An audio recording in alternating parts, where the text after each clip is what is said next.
Paula se llamaba también la mujer que protagoniza esta nueva historia, aunque lo curioso es que, a diferencia de la otra, esta Paula jamás imaginó que un gesto de aparente amor se convertiría, con los años, en una cruel exhibición de desprecio. Todo comenzó un jueves por la tarde. Paula planchaba con dedicación el traje de su esposo, Julián, un prestigioso arquitecto con fama de exigente y meticuloso. Esa noche se celebraría la inauguración de uno de sus proyectos más ambiciosos, una torre empresarial en el centro financiero de la ciudad. Paula, aunque no formaba parte del mundo corporativo, había estado presente en cada borrador, cada desvelo y cada duda de Julián desde que aquel rascacielos era solo una maqueta torpe sobre su mesa de dibujo. Pero esa noche, algo era distinto. Julián no le pidió que lo acompañara. «Creo que no te vas a sentir cómoda», le dijo, mientras le daba un beso rápido en la mejilla, sin mirarla a los ojos. «Va a estar lleno de empresarios y gente del gremio. Es un evento muy visual, ya sabes, puro protocolo». Paula no respondió. Sintió como las palabras se le deshacían en la garganta, sin lograr formar una sola frase de protesta. Lo había oído antes. Cada vez con palabras distintas, pero con la misma intención, mantenerla al margen. Primero fue una cena con inversionistas, luego una entrevista en televisión, después una gala en el colegio de arquitectos. Siempre había una excusa. Siempre un motivo elegante para ocultar lo que en el fondo era una verdad desnuda. Julián sentía vergüenza de ella. Paula no era una mujer glamurosa. Prefería los vestidos sencillos, el pelo suelto y los libros antes que los lujos. Tenía una belleza discreta, pausada, de esas que no impresionan a primera vista, pero que dejan huella. Aún así, frente al espejo, se preguntaba si realmente su aspecto era tan inadecuado como para no merecer un lugar junto a su esposo. Esa noche, mientras la televisión mostraba imágenes en directo del evento, Paula lo vio. Julián bajaba de su coche acompañado de una mujer rubia, de sonrisa luminosa y vestido de diseñador. «Es solo una colega del estudio», se había limitado a decir en la semana pasada cuando Paula encontró una tarjeta de esa mujer en el abrigo de Julián. Pero ahora no parecía una colega. Parecía su pareja. Caminaban del brazo, y los flashes de las cámaras los seguían como si fueran celebridades. Paula no lloró. No aún. Caminó hasta la cocina y se sirvió una copa de vino. Mientras el cristal se empañaba por el frío, su móvil vibró. Era un mensaje de Lucía, una antigua amiga que había trabajado como contadora en una firma donde Julián colaboró hace años. «Hola Pau, estoy viendo la transmisión, ¿no estás en la gala? Qué raro, tú siempre fuiste el motor detrás de todo esto. ¿Sabes que Julián siempre decía que sin ti, esa torre jamás habría existido?» Paula leyó el mensaje una y otra vez, como si intentara reconstruir una versión de su vida que no encajaba con la realidad actual. ¿Decía eso Julián cuando no había cámaras? ¿Cuando no había modelos a su lado? Decidió revisar los archivos viejos de su ordenador. Un impulso. Nada más.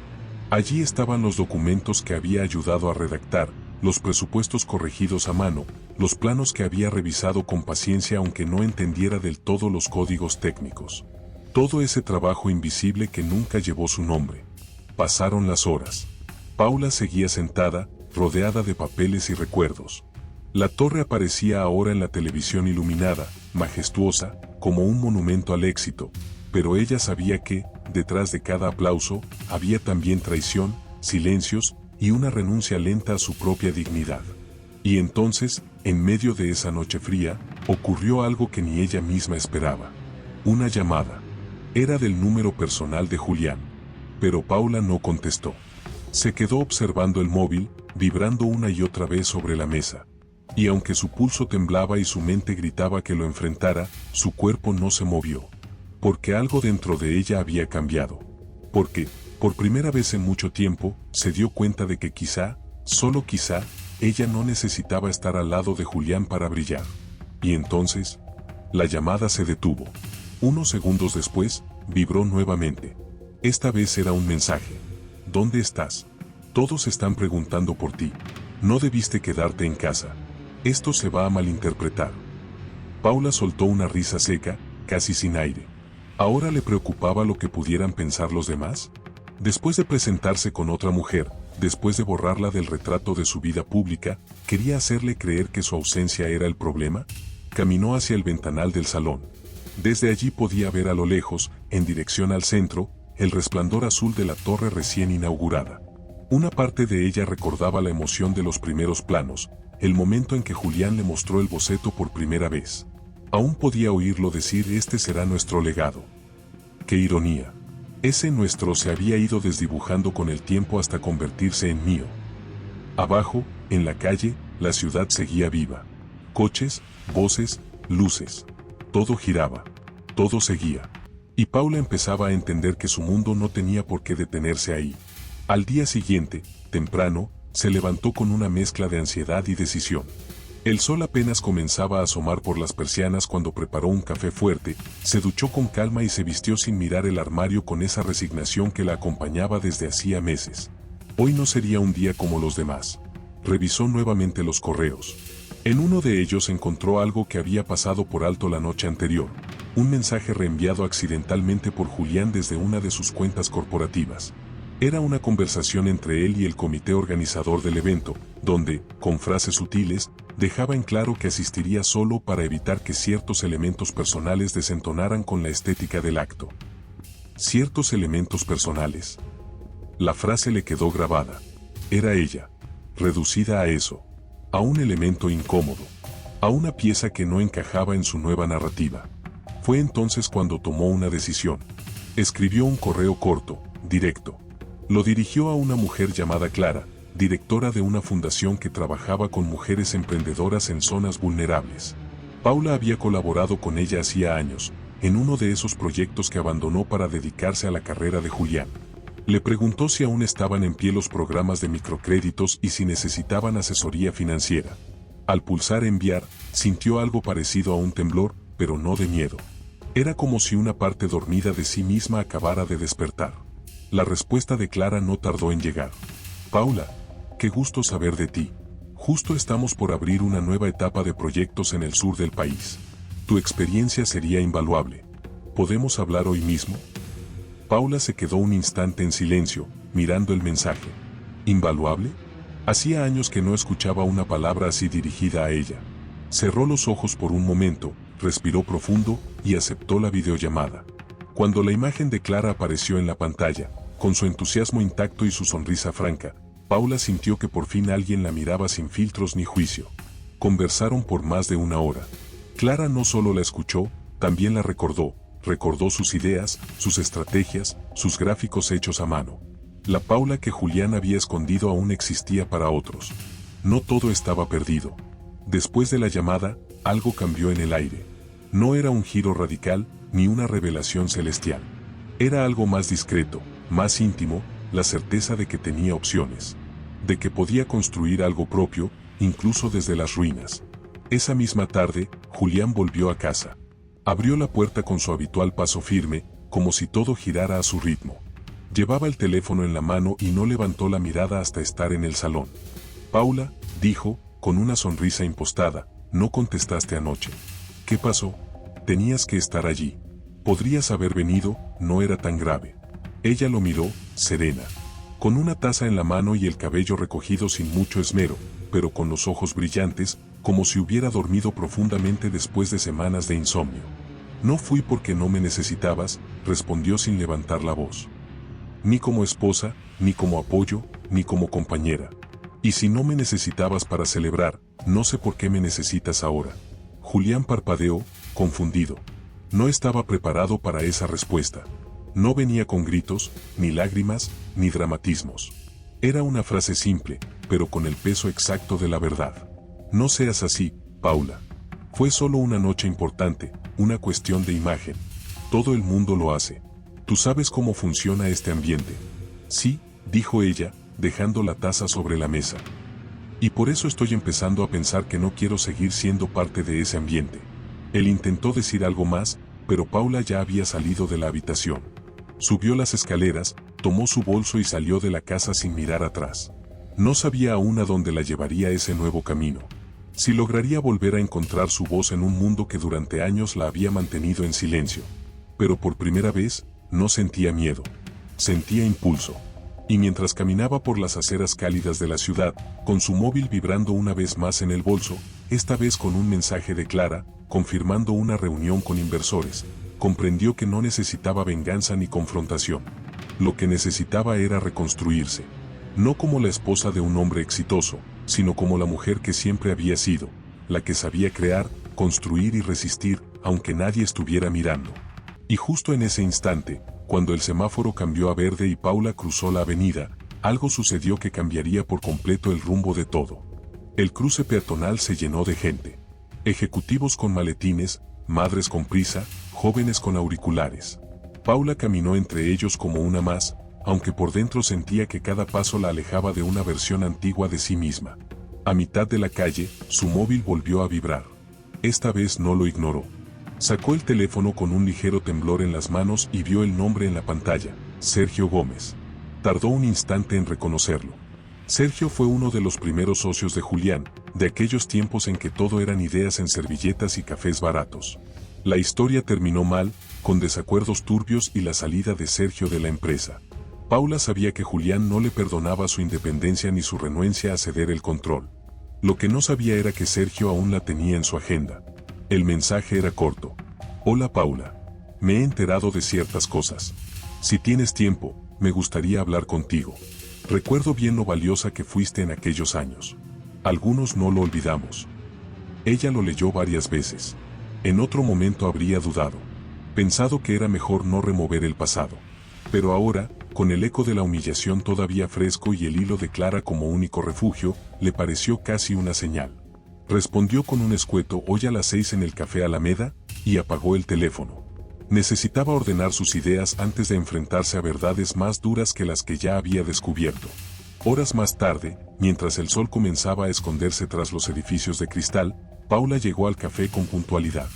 No llevaba maquillaje, ni tacones, ni su mejor vestido. Iba como era, con una blusa sencilla, un vaquero sobrio y el cabello recogido con una pinza. Entró con paso firme y miró alrededor. Sergio ya estaba allí. Había envejecido un poco, como todos, pero conservaba aquella mirada franca, directa, que siempre la había hecho sentir escuchada. Se puso de pie en cuanto la vio y la saludó con una calidez que no parecía fingida. Paula, dijo, casi como un suspiro. Qué gusto verte. Igualmente, Sergio, respondió ella, y ambos se sentaron sin perder más tiempo. La conversación no tardó en adentrarse en terrenos incómodos. Sergio le confirmó algo que, en el fondo, ya sospechaba. Julián te borró deliberadamente de los créditos de los primeros proyectos. No solo del último. Desde la Torre Sibarís, incluso desde el centro comercial en Monterrey. Tú redactaste los primeros contratos, ¿lo recuerdas? Claro que lo recuerdo. Hasta negocié cláusulas que evitaron una demanda por mal diseño, dijo Paula, con voz más amarga que orgullosa. Sergio asintió. Lo sé. Y ellos también lo saben. Pero no les convenía. Una socia no oficial es muy útil si no aparece en los registros. Nadie te debe nada, nadie te paga, nadie te da voz. Y si además eres la esposa, aún más fácil de silenciar. Paula bajó la mirada. No por vergüenza, sino por la rabia de reconocer que no estaba loca, ni exagerando, ni siendo hipersensible. Aquello había sido una estrategia. Fría, calculada. ¿Por qué me lo cuentas ahora? Porque estoy harto de ver cómo él se atribuye méritos que no son suyos, respondió Sergio con seriedad. Y porque tú mereces saberlo. Quiero ayudarte, si decides hacer algo con esta información. Paula respiró hondo. El café entre sus manos se había enfriado. Aún no tenía claro qué haría. No quería venganza, pero sí justicia. Y, más aún, quería dejar de sentirse como una sombra en su propia vida.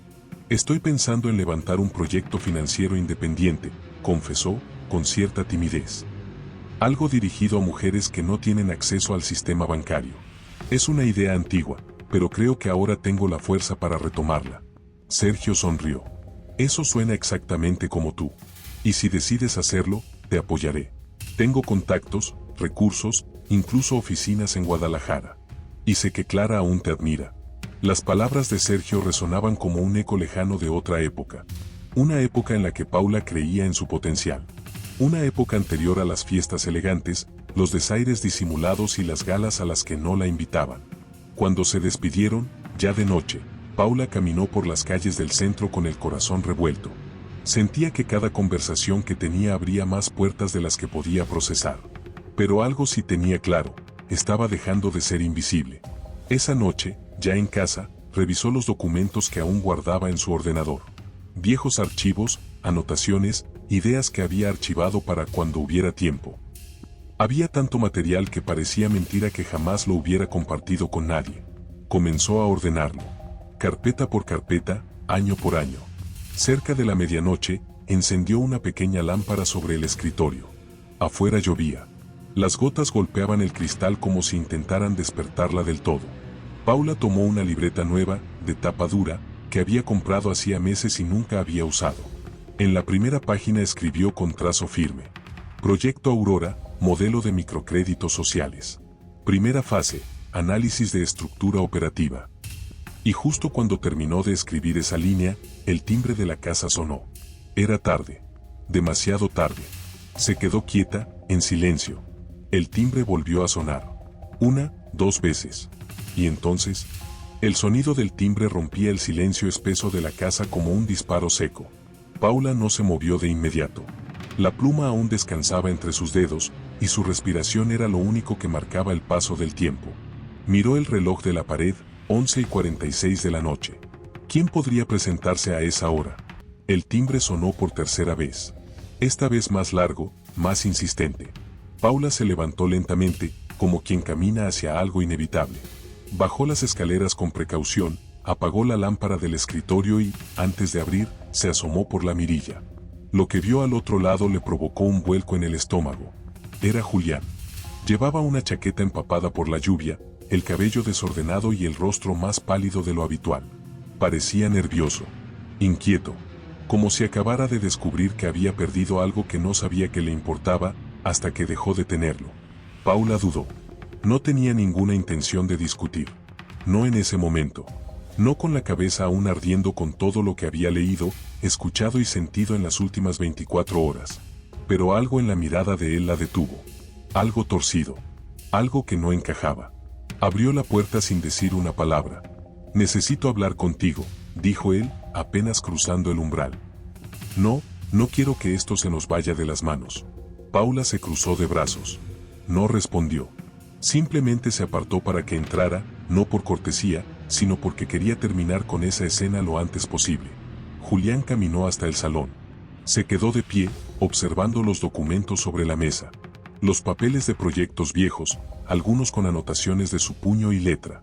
Reconocía esos trazos. Reconocía su origen. Y el hecho de que Paula los estuviera revisando, clasificando, reorganizando, lo incomodó más de lo que hubiera querido admitir. ¿Qué estás haciendo con eso? Lo que debería haber hecho hace años, respondió ella, con voz serena. Devolverme a mí misma el lugar que me arrebataron. Él tragó saliva. El sonido fue casi imperceptible, pero Paula lo notó.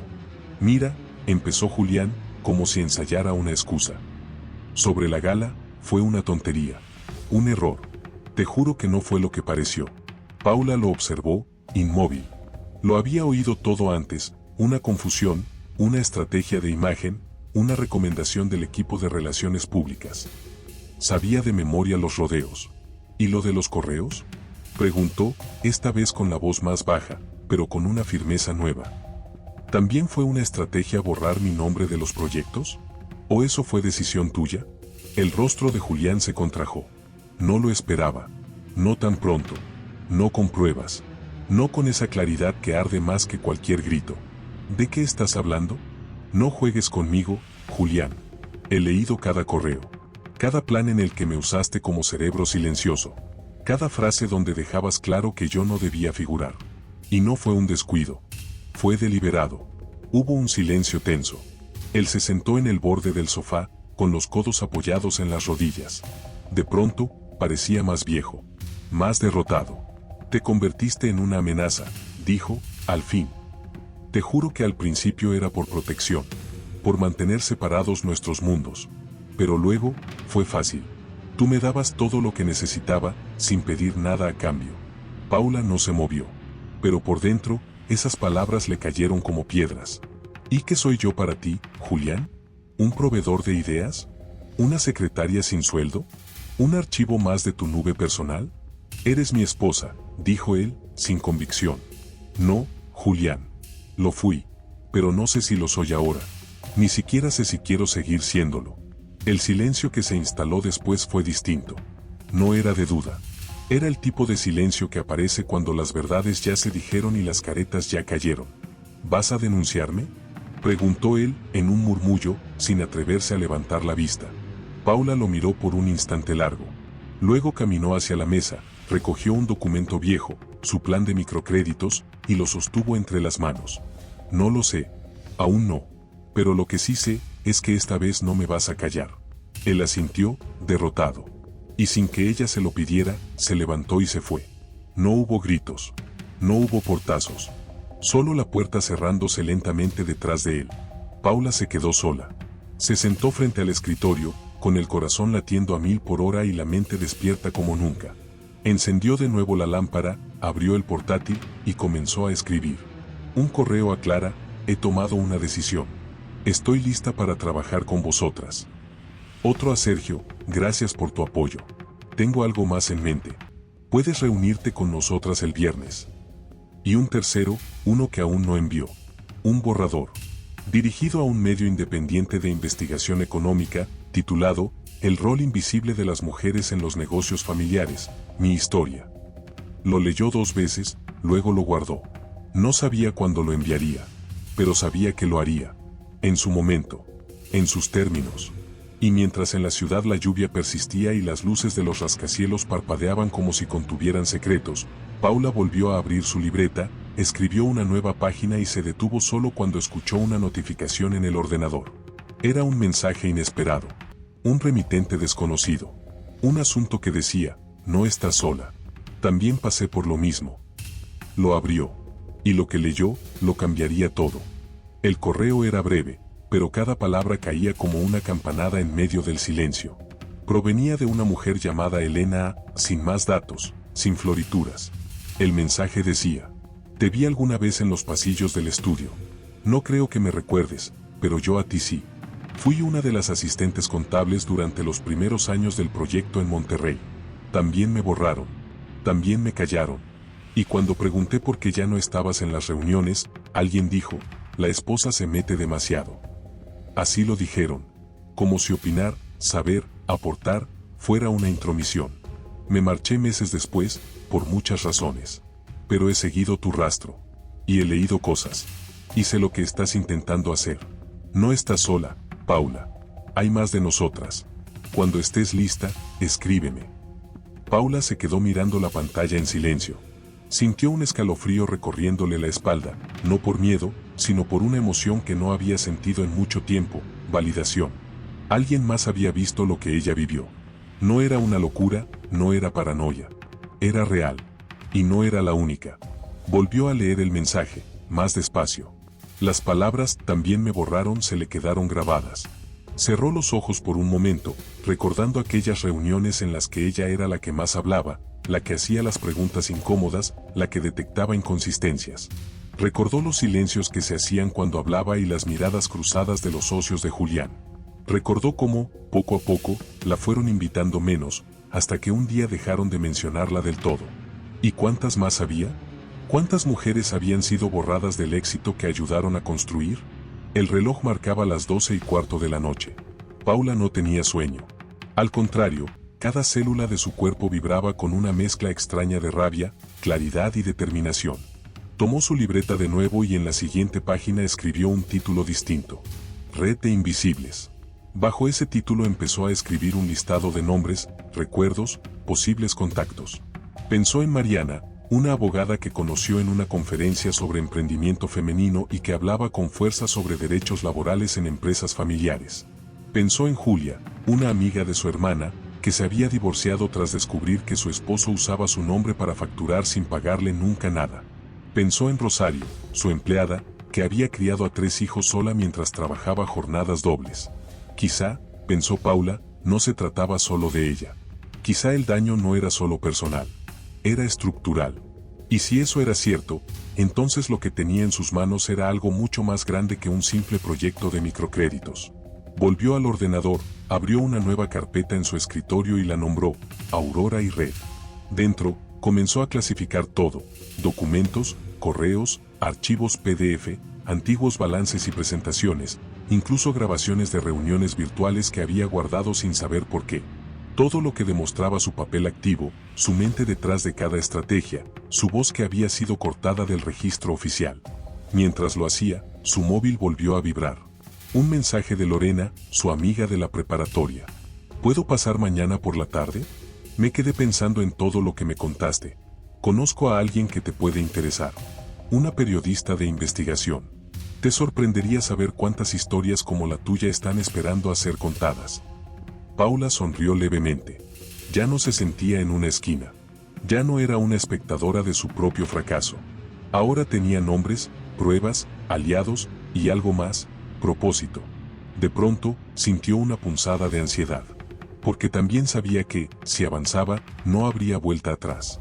Julián no se quedaría de brazos cruzados. Era un hombre con recursos, contactos y un ego del tamaño de su torre. Iba a reaccionar. Con elegancia primero, con agresividad después. Eso era seguro. Pero por primera vez, esa posibilidad no la paralizó. Cerró el ordenador, bajó las luces del despacho y caminó hacia la habitación. Al pasar frente al espejo del recibidor, se detuvo un momento. Se observó sin prisa. La mujer frente a ella ya no era la figura callada que esperaba junto al teléfono, que preparaba informes solo para que otros firmaran, que sonreía sin ganas en escenas donde era invisible. Era otra. Más delgada quizá. Más cansada. Pero con los ojos brillando como nunca antes.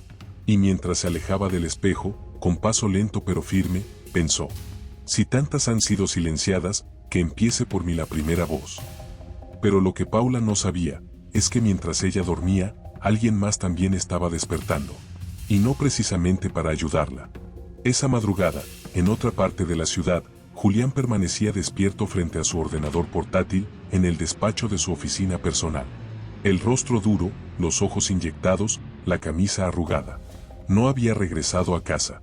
Ni siquiera al hotel donde solía refugiarse cuando deseaba espacio. Lo que había escuchado de labios de Paula unas horas antes no solo lo había descolocado, lo había asustado. Paula hablaba distinto. Ya no era esa voz suave que terminaba sus frases con signos de interrogación. Ahora hablaba como quien sabe lo que sabe. Como quien ya no pide permiso. Y eso era un riesgo. Julián abrió una carpeta en su escritorio digital. La había creado años atrás y estaba titulada simplemente Asuntos Internos, Confidencial. Allí estaban almacenados varios documentos relacionados con los primeros acuerdos empresariales, minutas de reuniones, incluso extractos bancarios de cuentas que no estaban declaradas a nombre de la empresa oficial. Paula no aparecía directamente en casi nada, y sin embargo, Julián sabía que si alguien comenzaba a tirar de ciertos hilos, todo podía desmoronarse. Se pasó una mano por el rostro y tomó su móvil. Envió un mensaje corto a un contacto guardado bajo un nombre falso: necesito que limpies todo lo que esté vinculado a las fases iniciales. Que no quede mención de Paula. Nada.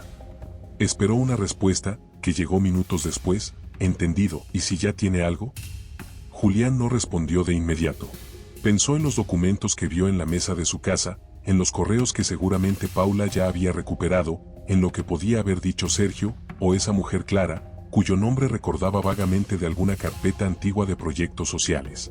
Su mandíbula se tensó. Pensar que Paula pudiera desafiarlo, que tuviera poder, lo inquietaba de un modo que jamás habría reconocido en voz alta. Haz lo que sea necesario. Pero que parezca legal, escribió al fin. Al otro lado de la ciudad, Paula dormía por primera vez en días sin despertarse cada 2 horas. Pero su descanso fue interrumpido por una llamada entrante a las 7 en punto de la mañana. Era Clara. Perdona la hora, Paula, dijo con voz acelerada. Me acaban de avisar de algo extraño.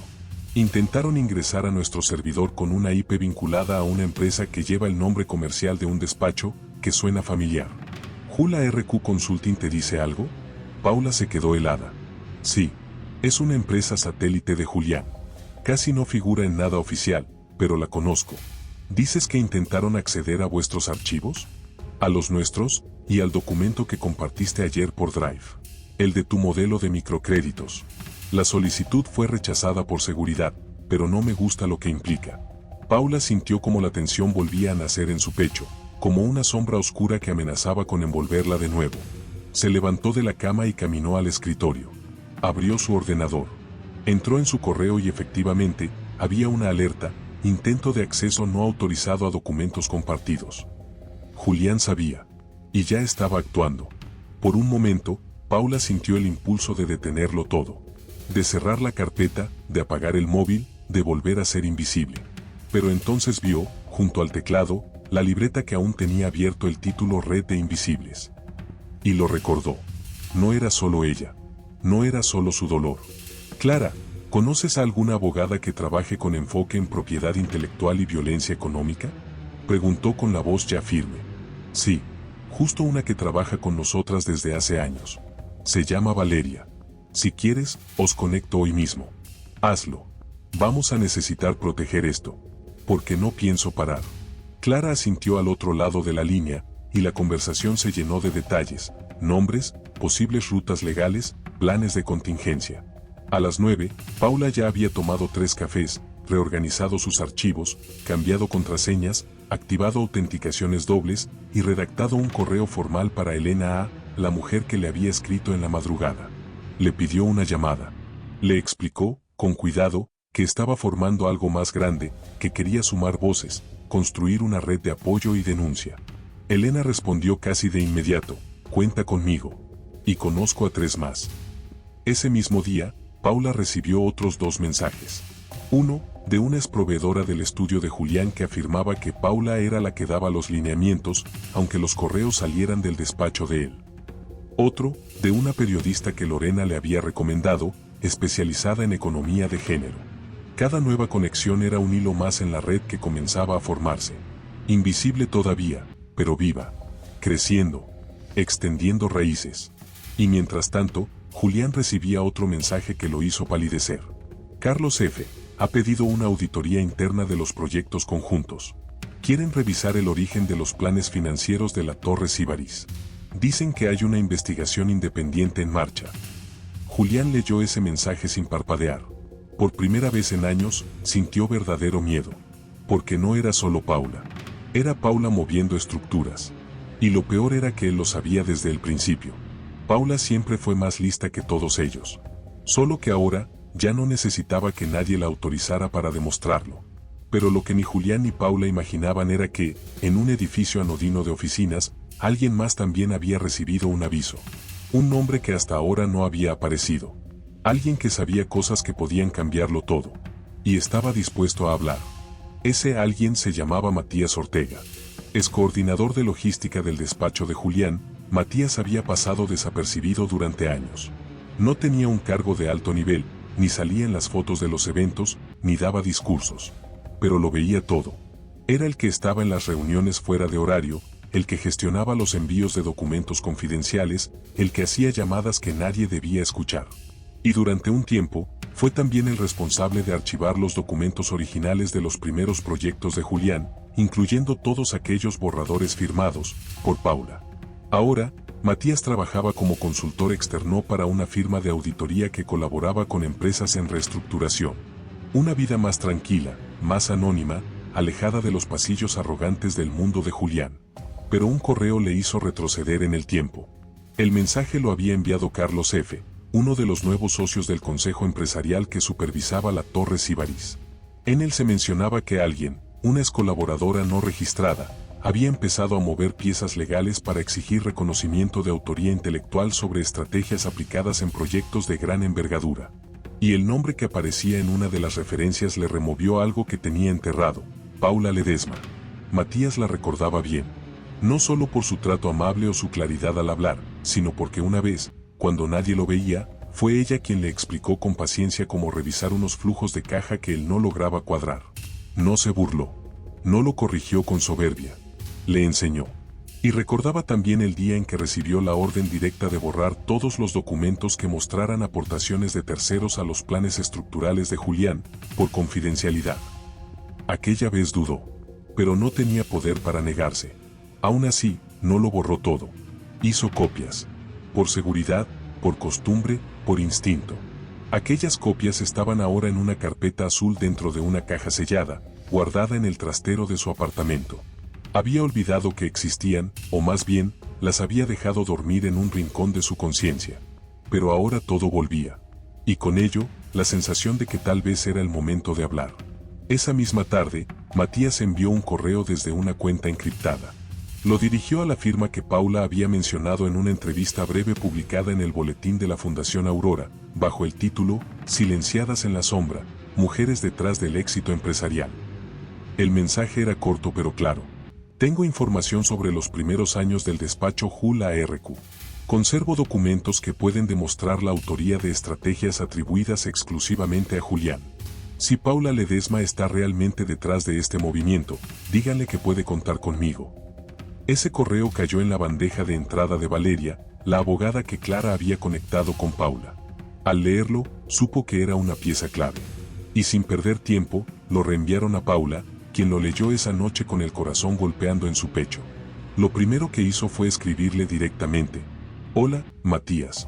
Soy Paula. Te agradezco profundamente tu valentía. Si estás dispuesto a colaborar, me gustaría verte. No busco escándalo. Busco verdad. ¿Estás disponible mañana?». La respuesta llegó minutos después. «Sí. No puedo seguir callando». Paula se quedó quieta un momento. Ya no era una idea. No era solo intuición. Era una red que crecía. Con pruebas. Con nombres. Con memorias compartidas. Y con cada nuevo testimonio, el mundo blindado de Julián empezaba a resquebrajarse. Mientras tanto, en el despacho de Julián, el ambiente se volvía cada vez más denso. La recepcionista había recibido una llamada de un medio especializado en finanzas preguntando por la participación de Paula Ledesma en los modelos financieros del grupo empresarial. Nadie entendía cómo había llegado esa pregunta, pero todos la sintieron como un temblor. ¿Quién está filtrando información?, preguntó Julián, con voz contenida, pero con los nudillos blancos de apretar los puños. Uno de sus asesores evitó su mirada. Podría haber sido Sergio, o alguno de los proveedores antiguos. O tal vez, tragó saliva, Matías Ortega. Julián golpeó el escritorio con fuerza. ¿Ese tipo sigue en el radar? Trabaja en una firma de auditoría que opera con varios fondos de inversión. Y ahora, parece que está en contacto con alguien que puede ser ella. Silencio. Y entonces Julián dijo algo que los presentes nunca habían escuchado de su boca. Nos estamos quedando sin tiempo. Pero lo que Julián no sabía era que Paula, esa misma noche, estaba preparando algo más. Había redactado un manifiesto. No un texto jurídico, ni un reclamo sentimental. Era un relato, escrito con la calma feroz de quien lleva años callando. Un texto donde narraba no solo su historia, sino la de muchas otras. Pensaba leerlo en voz alta dentro de 2 días, en un evento privado organizado por la Fundación Aurora, con la presencia de otras mujeres que también habían sido silenciadas por maridos, jefes, socios o colegas. Y aunque aún no lo sabía, ese evento cambiaría todo. Porque alguien más lo grabaría. Y ese video, unas horas después, volaría. Y Julián no estaba preparado para lo que vendría.